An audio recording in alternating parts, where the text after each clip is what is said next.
gente, muito bom dia, tudo bem? Estamos aqui para mais uma história que faz a gente refletir. E hoje a gente vai observar como nós podemos ser às vezes apressados e na pressa falar aquilo que não deveria ou por uma falta de compreensão da verdade ou da realidade. A nossa autora da história é Vashti Vanier, que escreve pra gente, e ela diz o seguinte: quando ela era criança, ela morava, bem garotinha ainda, ela morava na Guiana. E uma grande porcentagem das vias naquela época eram feitas de barco, eram feitas por meio do barco. Depois, ao longo dos anos, pontes foram construídas por todo o país, tanto que hoje é possível chegar àquele país via de carro, assim como até outros países, que estão por aí. Mas naquela época, quase todas as coisas envolviam o uso de barcos, inclusive um funeral. Ela fala que uma vez, enquanto uma procissão fúnebre estava se dirigindo de barco para o cemitério, esse barco foi conduzido para um barranco que havia ali no rio.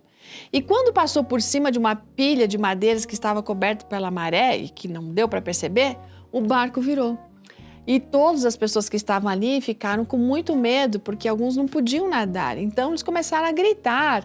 E os resgatadores da vizinhança, inclusive a mãe da nossa amiga Vashti aqui, foi lá para ajudar o pessoal. Essa foi uma experiência que assustou as pessoas. Elas perderam roupas, sapatos, bolsas, inários e outras coisas pessoais. A maioria daqueles enlutados nem chegou ao cemitério, acabou voltando para casa por meio de uma trilha estreita e empoeirada. No dia seguinte, no caminho da escola, quando a maré estava bem baixa, ela e outras crianças foram até aquela área do acidente e encontraram muitos pertences. Um dos passageiros daquele dia anterior, que padeceu aquele momento todo, perdeu um par de óculos muito caros e que tinha sido recentemente disponibilizado no mercado. E ele queria muito recuperar esse óculos.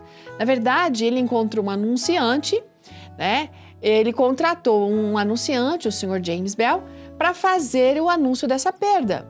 Então, ele começou logo a providenciar aquele anúncio. E esse anunciante escreveu o seguinte: o Sr. Glenn Miller perdeu seus óculos.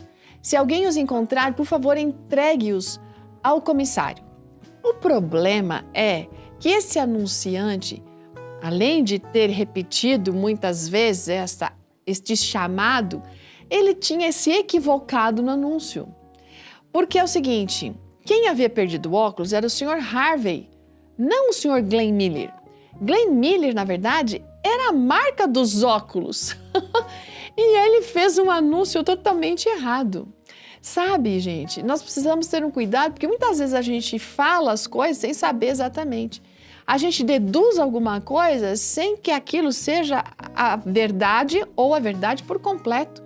E nós precisamos ter esse cuidado, precisamos saber ir atrás, procurar pesquisar para poder falar aquilo que realmente é, não é? Isso inclui que a gente precisa às vezes aprender a esperar e não sair aí já falando sem saber aquilo que realmente nós estamos falando. Sabe, todos nós temos dons e nós recebemos dons de Deus. Então, para a gente usar os dons que Deus nos dá, inclusive o da comunicação, é necessário que a gente tenha esse cuidado para não passar uma mensagem que seja errônea. Que Deus ajude você. Examine as Escrituras, porque ela contém toda a verdade. O Espírito Santo vai ajudar para que você não cometa nenhum erro ao transmitir essa palavra. Um ótimo dia, até amanhã.